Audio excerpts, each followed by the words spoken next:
Hace más de 8 años, cuando empezamos nuestra iglesia, la Iglesia Bautista Gracia Soberana en Santo Domingo, uno de los desafíos que me propuse fue, si nosotros queremos tener una iglesia bíblica, tenemos que preguntarnos cómo se ve una iglesia bíblica. Así que por algunas semanas tomé el desafío de mirar cada vez que el apóstol Pablo decía en alguna de sus cartas, yo le doy gracias a Dios por esto en particular, por esa iglesia, y yo decía, si Pablo está agradecido o está orando por eso con respecto a esa iglesia, esa debería ser nuestra meta como una iglesia naciente.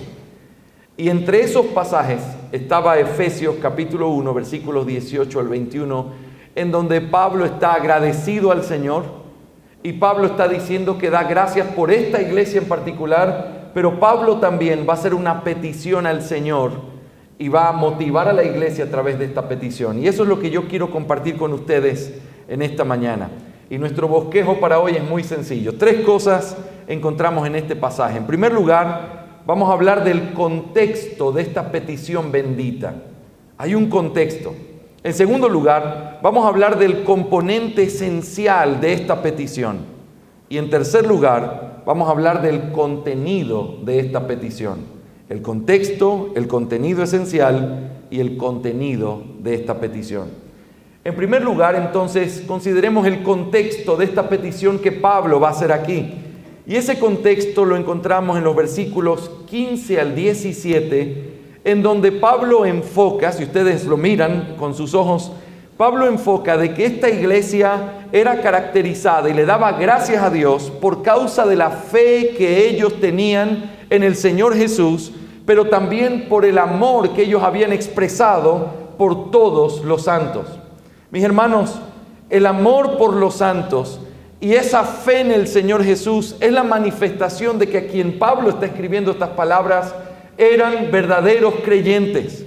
Eran hermanos que estaban haciendo lo que tenían que hacer, confesando su fe, pero al mismo tiempo tratando de vivir conforme a esa fe.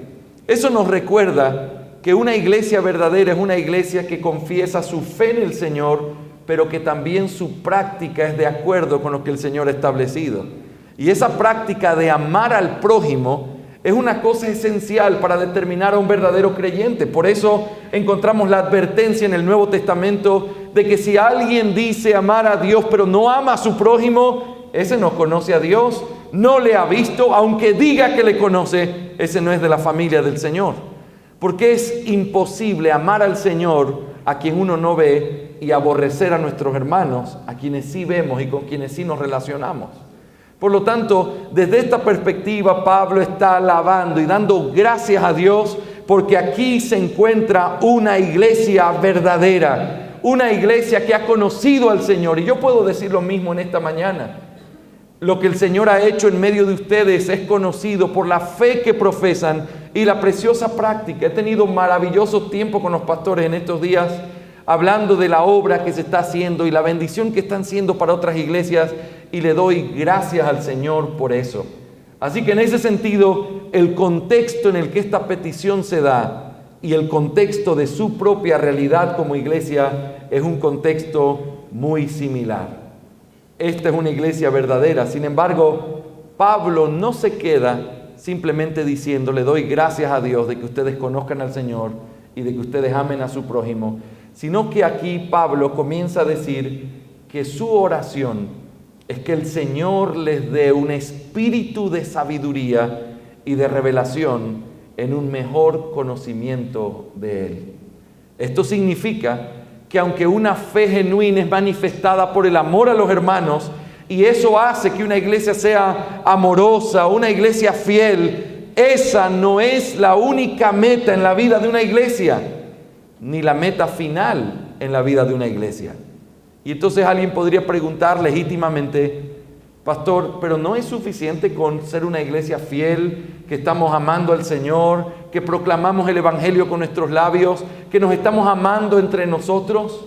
¿No es suficiente? Y Pablo dice, aunque eso es correcto, la meta es que todo creyente debe caminar y toda iglesia fiel debe caminar a tratar de tener un mejor conocimiento de quién es Dios.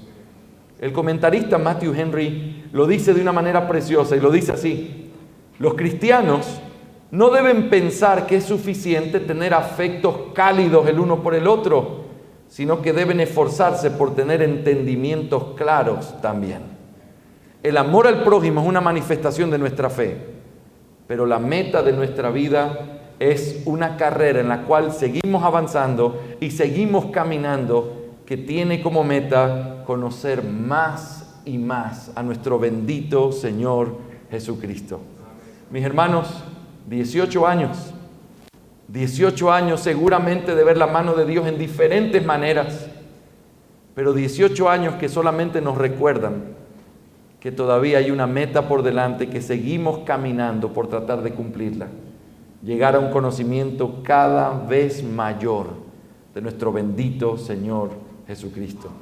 Quiero que consideres conmigo muy rápidamente, sin perder nuestro pasaje.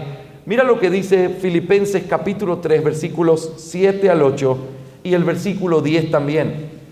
Es un texto conocido, pero que se nos recuerda esta verdad de la meta suprema de un creyente. Filipenses 3, 7 y 8 y luego el versículo 10.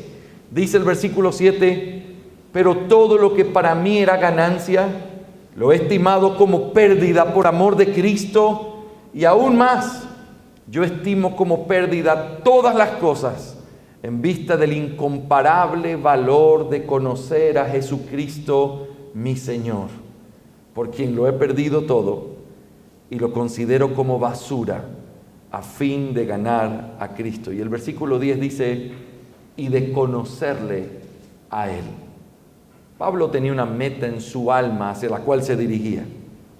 No era solo haber sido salvado por la gracia de Dios, lo cual nos hace para siempre estar en una deuda eterna con Dios. Pero la verdadera meta de la vida, ese premio, ese supremo llamamiento, tiene que ver con que cada uno de nosotros sigamos caminando en la dirección de conocer más a nuestro bendito Señor. Pero volviendo a nuestro texto, el hecho de que Pablo está diciendo que él pide a Dios para que Dios les conceda ese conocimiento, implica que este conocimiento no es simplemente un conocimiento intelectual o un conocimiento que alguien puede obtener a través del mucho estudio. Tiene que ver con un conocimiento que Dios da en su gracia a medida que el pueblo de Dios va creciendo. Y esto nos libra de cosas tan importantes, mis hermanos. Estoy acostumbrado a caminar o relacionarme con mucha gente dentro de la academia. Es decir, siempre discutiendo cosas teológicas bien profundas y cosas que parecieran wow, inalcanzables. Pero cuando uno se pone a pensar, si eso no te lleva a amar más a Cristo, y si eso no te lleva a mirar en tu propia vida quién es ese Señor bendito al cual estás adorando, entonces ese conocimiento no tiene ningún valor. El verdadero conocimiento, al cual es nuestro propósito y nuestra meta en la vida, es ese conocimiento, por poder ilustrarlo de alguna manera, en el que no solamente repites de memoria el Salmo 23, sino que en medio de la aflicción tú puedes decir: yo he conocido a ese Señor que es mi pastor. Ese Señor que ha hecho que nada me falte a pesar de la necesidad que puedo estar viviendo. Ese Señor que, aunque es fiel y un Dios fuerte y poderoso, a veces me hace pasar por medio de valles de sombra de muerte, pero siempre está conmigo. Ese conocimiento no es algo que se puede aprender en un seminario o en algún lugar de manera académica simplemente. Es el conocimiento verdadero y supremo que cualquiera de nosotros lo puede obtener, pero que es una gracia de Dios a través de caminar buscando conocer más y más a nuestro bendito Señor. Amén. Así que ese es el contexto de esta petición. Le está hablando a una iglesia fiel. Le está diciendo que está agradecido a Dios por lo que ellos son y lo que hacen, pero tiene una petición. A pesar de eso, yo sigo pidiéndole a Dios algo por ustedes. Y eso nos lleva, en segundo lugar, a considerar el componente esencial de esta petición. Y eso la vemos en el versículo 18, la primera parte. Quiero que notes lo que dice el versículo 18. Mi oración es que los ojos de vuestro corazón sean iluminados, y noten esta expresión, para que sepáis. Para que sepáis. Y lo que quiero argumentar en este segundo punto, mis hermanos, es que el componente esencial de esta petición es que lo que Pablo pide es que ellos reciban conocimiento. Y eso podemos verlo por la expresión para que sepáis, que es lo que está como antesala de cada una de las cosas por las que Pablo va a pedir. Yo pido para que ustedes entiendan la herencia que tienen, entiendan el llamamiento y la esperanza que tienen, entiendan el poder que Dios les ha dado, pero todo eso va acompañado como un preámbulo de esta expresión, para que sepáis. Este conocimiento por el que Pablo oraba es un conocimiento que viene producto de una relación más cercana con el Señor y un acercamiento más profundo a su verdad. Un conocimiento que solo puede provenir de la gracia de Dios. Sin embargo, no es un conocimiento místico o secreto. ¿Se acuerdan que eso era lo que argumentaban los gnósticos? Ellos decían que el verdadero conocimiento era algo que Dios se lo daba solamente a ciertos pocos y era una cosa secreta. No es de lo que Pablo habla, pero sin duda, Pablo está hablando aquí de un conocimiento real que va mucho más allá de simplemente un entendimiento intelectual o de indagar ciertas verdades de manera superficial. Él está hablando de algo que ellos tenían que apropiarse y entender profundamente. La palabra griega que se utiliza para que sepáis en este versículo significa captar el significado de algo, comprender algo, reconocer algo, llegar a conocer algo, experimentar algo. No es intelectual simplemente, aunque por supuesto no es menos que eso, pero es mucho más que eso. Tiene que ver con una experiencia de poder vivir en la práctica lo que entiendes con tu mente. Las cosas por las que Pablo piden son cosas que ellos debían conocer, comprender y reconocer con su intelecto también. Si nosotros notamos, el Nuevo Testamento está lleno de expresiones en los que encontramos el desafío de cosas que fueron escritas o dichas para que nosotros podamos entender. En medio de la cultura carismática en la que vivimos, de una iglesia evangélica que no está muy dispuesta a estudiar o a aprender, sino que quiere solo experimentar, y comienzan a repetir frases para poder vivir dentro de una especie emocional que los lleve a levantar su corazón con una cabeza completamente vacía.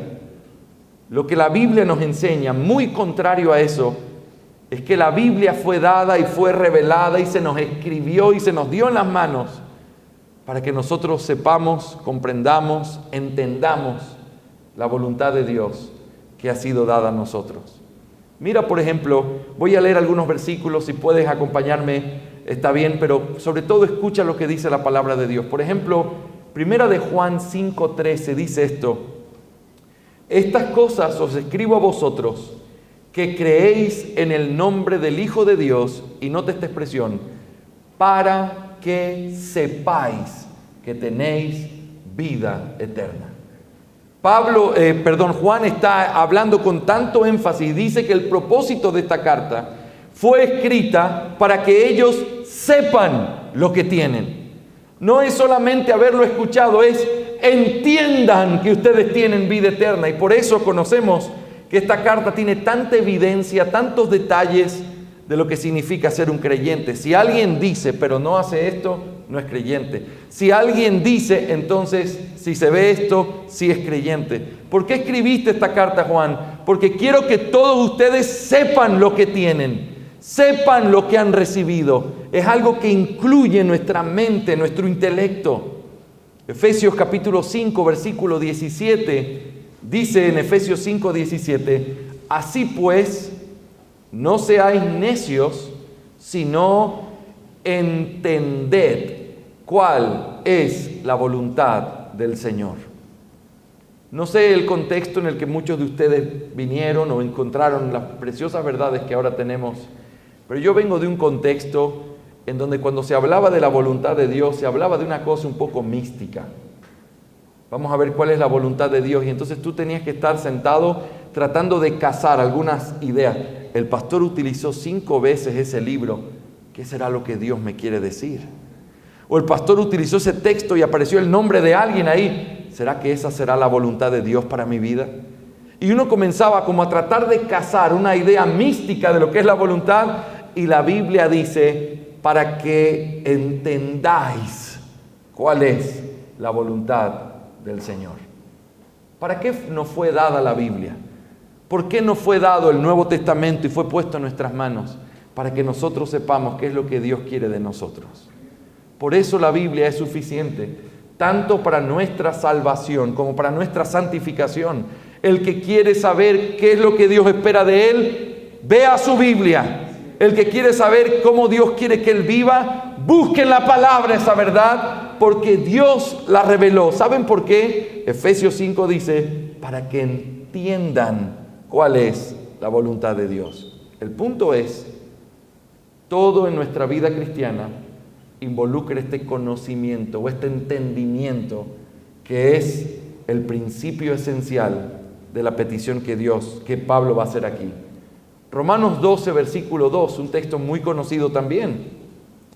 Y no os adaptéis a este mundo, sino transformaos mediante la renovación de vuestro entendimiento. Y noten la palabra que la Biblia en las Américas traduce, para que verifiquéis cuál es la voluntad de Dios, la cual es buena, aceptable y perfecta.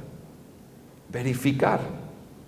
Eso da la idea, por lo menos en español, de algo que tú estás comparando para ver si eso es así, para que puedas entender, usar tu razonamiento. Todos estos pasajes, mis hermanos, y muchos más, hablan de la necesidad de que el creyente utilice su razonamiento, que comprende intelectualmente lo que Dios dice y lo que Dios demanda de él. Cuando uno mira los catecismos antiguos, como nuestro catecismo bautista, uno mira cómo está dividido claramente en dos cosas a través de diferentes preguntas y respuestas.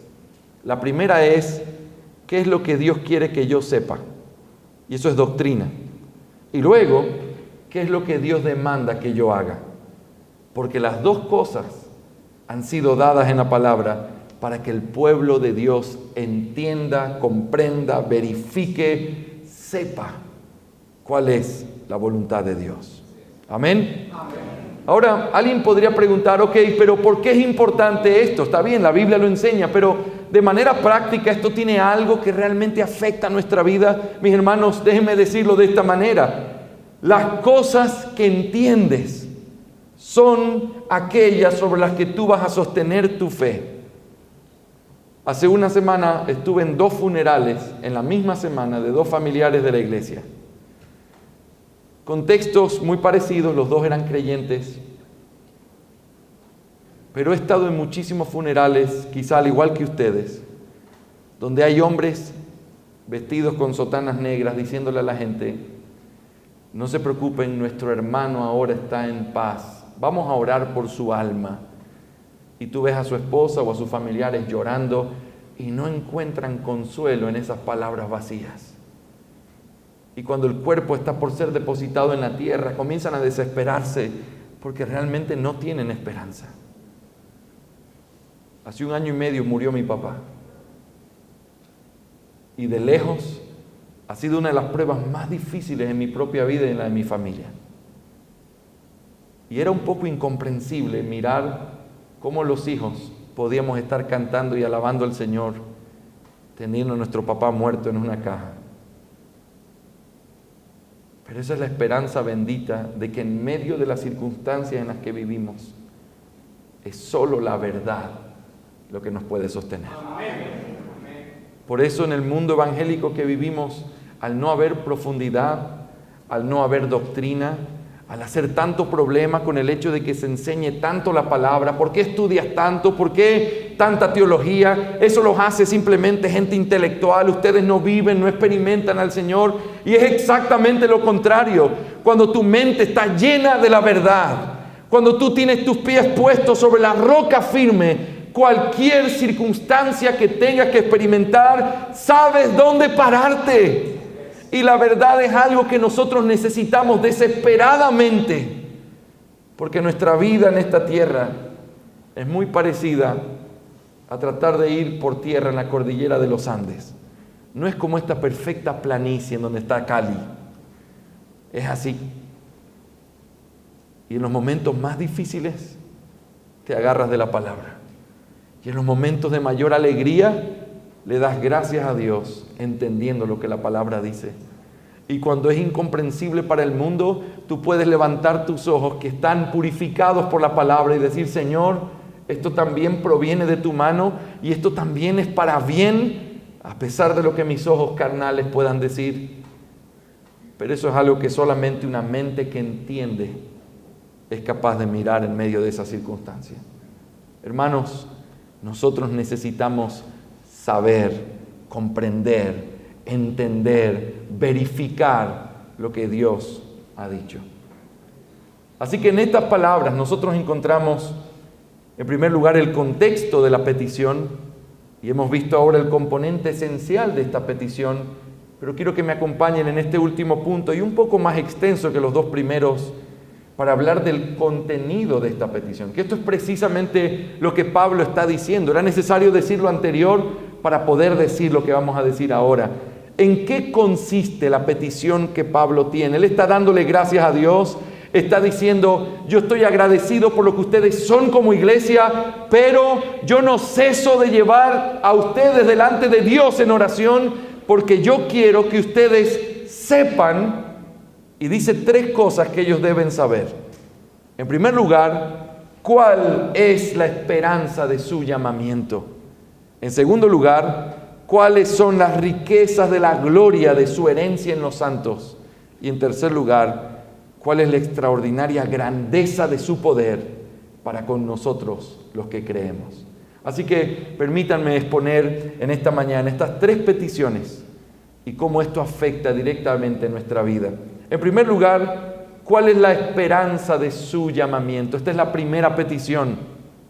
Y esta petición contiene dos palabras importantes que se conectan. La palabra esperanza y la palabra llamamiento. Naturalmente todos debemos preguntarnos, ¿por qué el tener un entendimiento correcto del llamamiento nos puede conducir a tener esperanza? ¿Cómo se conectan? ¿Cómo se relacionan este llamamiento y entender a lo que hemos sido llamados? ¿Cómo esto afecta nuestra vida de tal manera que podamos tener esperanza? Bueno, tenemos que considerar entonces, en primer lugar, la identidad del llamamiento de Dios. O en otras palabras, ¿a qué se refiere Pablo cuando utiliza la palabra llamamiento? Hermanos, esta es una referencia a lo que en teología se ha llamado el llamamiento eficaz. El Nuevo Testamento dice que Dios llama a su pueblo a través de la palabra y esto es un llamamiento eficaz. Primera de Pedro 2:9 dice, pero vosotros sois linaje escogido, real sacerdocio, nación santa, pueblo adquirido para posesión de Dios, a fin de que anunciéis las virtudes, noten, de aquel que os llamó de las tinieblas a su luz admirable. La palabra llamar ahí, esa connotación de llamar, ustedes lo saben, es ese llamamiento sobrenatural, especial, irresistible que Dios hace a los hombres cuando se predica el Evangelio y en el poder del Espíritu Dios los llama para sí. Es por eso que el Nuevo Testamento usa como un sinónimo de cristianos la palabra llamados, como dando a entender que todos los cristianos somos cristianos porque hemos sido llamados por Dios. Las célebres palabras de Romanos 1, 6 y 7 que dicen, entre los cuales estáis también vosotros, y noten esto, llamados de Jesucristo, a todos los amados de Dios que están en Roma, llamados a ser santos. Los creyentes somos llamados. Es un sinónimo de haber sido salvados por Dios, el hecho de ser que nosotros hemos sido llamados por Él. Así que esta es la identificación. A eso se refiere Pablo cuando dice, quiero que entiendan la esperanza de ese llamamiento que han recibido. Está hablando de la salvación, está hablando de cómo Dios nos llamó de las tinieblas a su luz admirable a través de la gracia infinita del poder del Espíritu. Pero quiero que piensen conmigo no solamente en la identificación de lo que significa el llamamiento, sino en la naturaleza de ese llamamiento de Dios. Nosotros vemos en la palabra de Dios que el llamamiento es una obra de gracia. no es una obra que nosotros ganamos por nuestro propio esfuerzo, no es algo que nosotros hicimos por nuestra propia iniciativa, es de gracia. Siempre aparece como Dios, un personaje activo en este llamamiento. Dios nos llamó de las tinieblas a la luz. Es Dios quien nos llamó a ser de Jesucristo. Es Él quien lo hace porque es una obra de gracia. Dice en 2 Timoteo 1:9 que Dios nos ha salvado y nos ha llamado con un llamamiento santo, y entonces afirma, no según nuestras obras. Es por gracia. En segundo lugar, en su naturaleza, también sabemos que este llamamiento es una obra soberana, porque dice que somos llamados por la misericordia de Dios. No lo merecemos, ninguno. Dios lo hizo porque Él quiso. Él es el que llama a sus ovejas. Él es el que les da vida. Y ellas, mostrando esa elección que Dios hizo de ellas, responden a ese llamado. Pero es también una obra irrevocable. ¿Te acuerdas las palabras de Romanos 11:29? Porque los dones y el llamamiento de Dios son, ¿qué cosa? Irrevocables. Por lo tanto, no somos solamente llamados por gracia, no somos solamente llamados por la misericordia y la soberanía de Dios, somos llamados por Dios para siempre. Ninguno de los que ha sido llamado se va a perder. Ninguno de los que ha sido llamado en algún momento Dios va a decir, he tratado demasiado contigo, sabes que me cansé de todo lo que tú haces, siempre vienes pidiéndome perdón y estoy cansado de perdonarte, desde ahora tú ya no puedes ser considerado un llamado, dejo de llamarte a partir de hoy. A quien Dios llama, lo llama para siempre. Entonces eso nos lleva inevitablemente al resultado del llamamiento. Hemos visto la identidad, la naturaleza, pero también el resultado del llamamiento. ¿Qué es lo que provoca este llamamiento entonces al entender que es de la misericordia de Dios, de la gracia, que es eterno, que es inmutable? ¿Qué es lo que eso debería provocar en nosotros? Naturalmente eso debe llevarnos a una certeza, porque es Dios quien lo prometió, porque es Dios quien lo hace, y eso trae certeza a nuestra alma, la tranquilidad de saber que somos suyos y que no hay nada que pueda separarnos de su amor o de su gracia. No sé si tú eres como yo, pero hay muchos momentos en la vida en los que a veces en mi humanidad puedo comenzar a dudar de que realmente el Señor me pueda amar. Normalmente cuando estoy en luchas con mi pecado o cuando las cosas no salen como espero, comienzo a sentir desesperanza de pensar, quizá el Señor no está conmigo. Pablo nos llama a que entiendas el llamamiento para que eso traiga esperanza. Entender que esto es una obra de gracia. Si Dios pudiera responderme, si Dios lo hiciera, diría, ¿por qué te afliges como si tú te hubieras ganado mi llamamiento? Yo te llamé en lo que eras, sabiendo lo que eres, a pesar de lo que eres. Y aun cuando tú no sientas o no pienses que es así, sigue siendo así, porque yo no cambio. Qué Dios bendito el que nosotros tenemos. Y qué esperanza gloriosa la que tenemos. Porque el hecho de entender eso hace que entonces nosotros podamos vivir en una responsabilidad distinta. Si yo he sido llamado y ese llamado es irrevocable y ese llamado es solo por gracia, entonces tengo que vivir conforme a ese llamamiento. Efesios capítulo 4 dice que nosotros estando llamados por Dios, debemos vivir conforme a la vocación que Dios nos dio. Y ese llamamiento es sublime, altísimo, no de este mundo. Todo aquel que sabe y entiende su llamamiento puede vivir conforme a esa responsabilidad, porque puede decir cada día, quiero vivir conforme a la vocación del llamamiento eterno, inmutable, por gracia, irrevocable que Dios me hizo. Cada día, el recordar lo que Él ha hecho por nosotros renueva nuestra esperanza y nuestra fuerza para poder vivir lo que Él espera que nosotros seamos.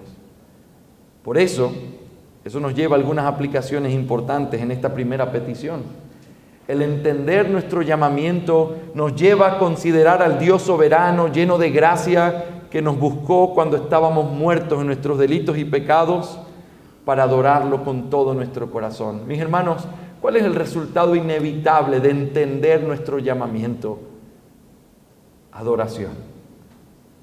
Mi Dios es digno de ser alabado, y el entender el llamamiento me permite mirar la profundidad de esa gracia y poder adorarle con todo mi corazón. Pero también saber que Él nos llamó nos mueve a la confianza y a la paz, porque Él no cambia y es siempre fiel a sus promesas. Hermanos, cuando nosotros luchamos con desánimo o cuando comienza a fluctuar nuestra certeza de la salvación, nosotros comenzamos a debilitarnos y dejamos de hacer lo que tenemos que hacer. Pero cuando esa certeza es puesta sólida por nuestra comprensión, entonces nuestra vida comienza a llenarse de confianza y de paz, y a pesar de nosotros, buscamos y tratamos de ser fieles a nuestro Señor. Amén. Desanimarte, que es algo tan natural, es algo que, aunque es natural, impide de que tú hagas lo que tienes que hacer. Por eso es necesario encontrar esperanza en ese llamamiento. Pero también recordar nuestro llamamiento nos recuerda la vida a la que hemos sido llamados a vivir. Por lo tanto, conocer la esperanza de nuestro llamamiento nos concede seguridad y gozo en medio de este peregrinaje terrenal. Hermanos, la petición de Pablo sigue siendo preciosa y verdadera para nosotros hoy. ¿Son creyentes? ¿Lo están viviendo? ¿Están manifestándolo en el amor a sus hermanos? Perfecto. Pero seguimos orando para que Dios le conceda a esta iglesia y a todas nuestras iglesias el que podamos crecer en nuestro entendimiento del llamado que Dios nos hizo, para que pueda crecer nuestra esperanza y que eso nos sostenga en medio de esta vida. Amén. Amén. En segundo lugar, la segunda petición que encontramos es que Él también oraba para que ellos sepan cuáles son las riquezas de la gloria de su herencia en los santos. Este conocimiento tiene que ver con entender la riqueza que hay detrás de nuestra condición, una riqueza gloriosa. Mis hermanos, es fácil decirlo, pero es difícil mirarlo en la práctica. Seguramente nos identificamos con hombres como el salmista en el Salmo 73, mirando el mundo y diciendo: pero esta gente hace mal y le va bien. Son impíos, no honran a Dios, no le buscan, hacen daño a su prójimo y siguen prosperando. Y el salmista dice: parece que en vano me he guardado y en vano he buscado al Señor. Y dice entonces el salmista: hasta que entrando en la casa de Jehová entendí cuál era el fin de todos ellos. Y entonces uno se pone a pensar, el luchar con estas cosas es la lucha natural de nuestros ojos que ven lo que la carne ve, y los ojos espirituales que tienen que mirar más allá de esa realidad. Todos nosotros luchamos con esa verdad, y si quizá podríamos compararnos con Pedro, quien una vez le dijo al Señor Jesús en Mateo 19, 27 al 29, he aquí, nosotros lo hemos dejado todo y te hemos seguido, ¿qué pues recibiremos? Y Jesús les dijo: en verdad os digo que vosotros que me habéis seguido en la regeneración, cuando el Hijo de Dios, del Hombre se siente en el trono de su gloria, os sentaréis también entre 12 tribus para juzgar a las 12 tribus de Israel, y todo lo que haya dejado, casas y hermanos, hermanas, padre, madre, hijos, tierras por mi nombre, recibirá 100 veces más y heredará la vida eterna. ¿Saben? Si nosotros somos como Pedro, quizás mirarías al Señor y le dirías: esa es toda la respuesta, Señor. Estoy esperando que me digas qué va a pasar conmigo hoy. Estoy pasando, he dejado esto. No, tranquilo, el que ha dejado eso conmigo en el reino venidero recibirá. No, Señor, espérate. Estamos gozosos del reino venidero, pero ¿qué hay de este reino? ¿Hay algo que vamos a recibir? ¿Hay algo en lo que nos vamos a sostener? ¿Sabes? Y es la típica pregunta, porque nuestra mirada está puesta en las cosas que podemos ver. Por eso este llamado de Pablo y esta oración es para que la iglesia no vea simplemente lo que los hombres ven, sino que su oración es que ellos sean conscientes de la riqueza que tienen. Ustedes son ricos. Y piensen en esto, quizás se lo está diciendo a hombres que estaban en completa pobreza. Ustedes son ricos.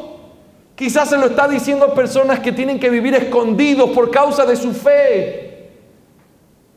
Quizás lo está diciendo a alguien hoy que dice, pastor, yo soy todo menos rico, se lo aseguro. Lo que tiene que haber, y la oración, es para que nuestros ojos cambien y que Dios ponga colirio en nuestros ojos para poder ver, aunque caminamos en este mundo, entendamos que estamos de paso y que nuestra riqueza es muchísima mayor que cualquier cosa vana que este mundo nos pueda ofrecer. Quiero citarte las maravillosas riquezas que tenemos y que han sido resumidas en nuestro catecismo bautista. Quiero que escuches las preguntas que voy a leer y las respuestas, porque esto es la riqueza que Dios te llama a conocer para que puedan sostenerte en tu peregrinaje. La pregunta 35 del catecismo dice, ¿de qué beneficios participan en esta vida los que son llamados eficazmente? Los que son llamados eficazmente participan en esta vida de la justificación, la adopción, la santificación y los diversos beneficios en esta vida acompañan, y los diversos beneficios que en esta vida acompañan o se derivan de estos. El catecismo pregunta, ¿qué es la justificación? Y responde, la justificación es un acto de la libre gracia de Dios, en el que Él perdona todos nuestros pecados y nos acepta como justos ante sus ojos, solo por la justicia de Cristo, que es imputada y que recibimos solo por la fe. Hermanos, tú caminas por este mundo como cualquier otro, pero sobre ti hay una deuda que ha sido perdonada. Y esa es tu riqueza. Los hombres pueden comprar lo que su dinero les permite, pero nosotros hemos sido perdonados eternamente. Te puedes despertar cada día en medio de las preocupaciones de la vida, en medio de la crianza de tu familia, en medio de la rebeldía de tus hijos, en medio de problemas matrimoniales, y abrir tus ojos y decir, sí, es cierto, tengo muchos problemas, pero hay algo que me sostiene. He sido perdonado.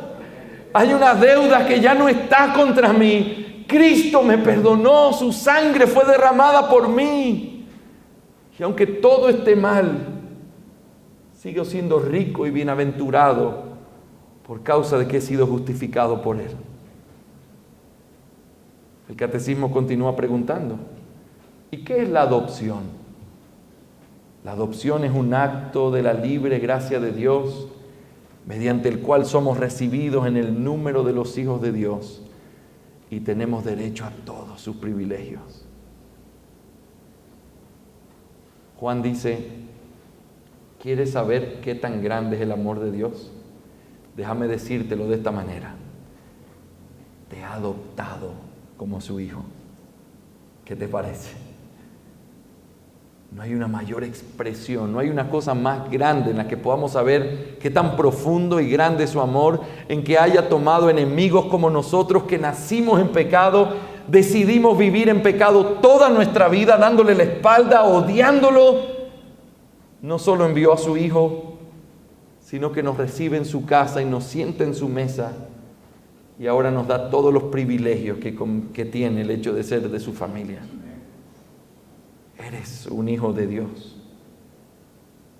Cuando todas las circunstancias de esta vida estén mal, qué gozo es poder mirar al cielo y saber que no necesitas cita previa como para ir al seguro social. Así es en el Ecuador, no sé si también es aquí así, sino que abres tus ojos hacia el cielo y apenas tú dices, Padre, su oído está atento a tu clamor. Hermanos, nuestros ojos tienen que ser purificados.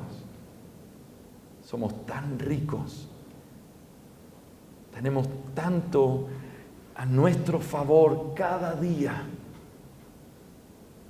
Que no podemos darnos el lujo de vivir en derrota o desanimados, o las circunstancias son difíciles. Para estos hermanos eran difíciles. Pero la oración de Pablo es: yo quiero que sepan cuál es la herencia que ustedes tienen en gloria. Y que el Señor abra nuestros ojos también a esa herencia. Amén. Hay mucho más. Les recomiendo leer el Catecismo Bautista y sobre todo la exposición de Benjamin Beddome de esas preguntas y de esas palabras. ¡Qué riqueza! Cada vez que quieras que tus ojos se purifiquen, vuelve a la doctrina y recuerda lo que eres, a pesar de lo que tus ojos ven. En tercer y último lugar, Pablo dice que él ora para que ellos sean conscientes de cuál es la extraordinaria grandeza de su poder para con nosotros, los que creemos. Este poder, la forma en la que lo está expresando es: quiero que sean conscientes del poder que Dios ejerce sobre ustedes, dada la nueva condición que ustedes tienen delante de Él.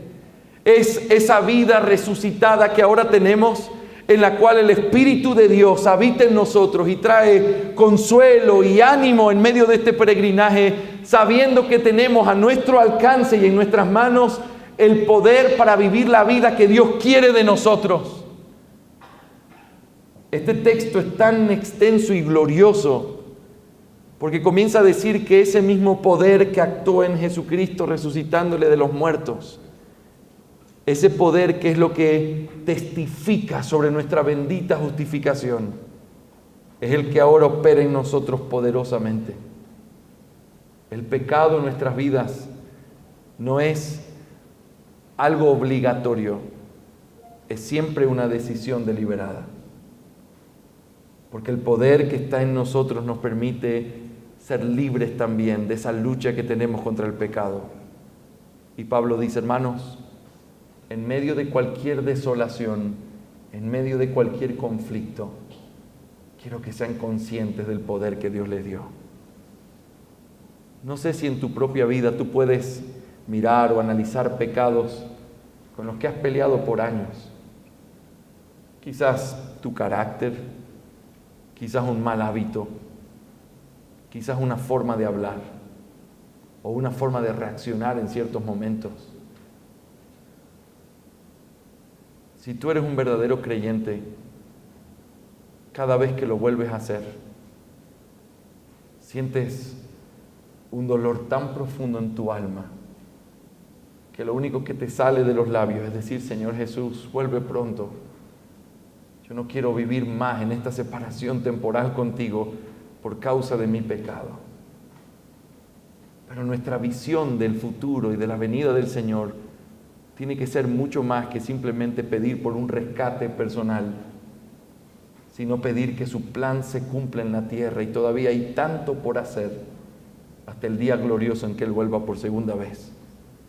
Por eso, por la desilusión, la tristeza, la lucha que trae en nuestras vidas el pecado, Pablo dice: yo quiero que ustedes sepan cuál es ese poder, esa extraordinaria grandeza del poder que actúa en nosotros, los que hemos creído. Mis hermanos, no importa cuántas veces hayamos caído o nos hemos golpeado con lo mismo, en Cristo Jesús tenemos ese poder.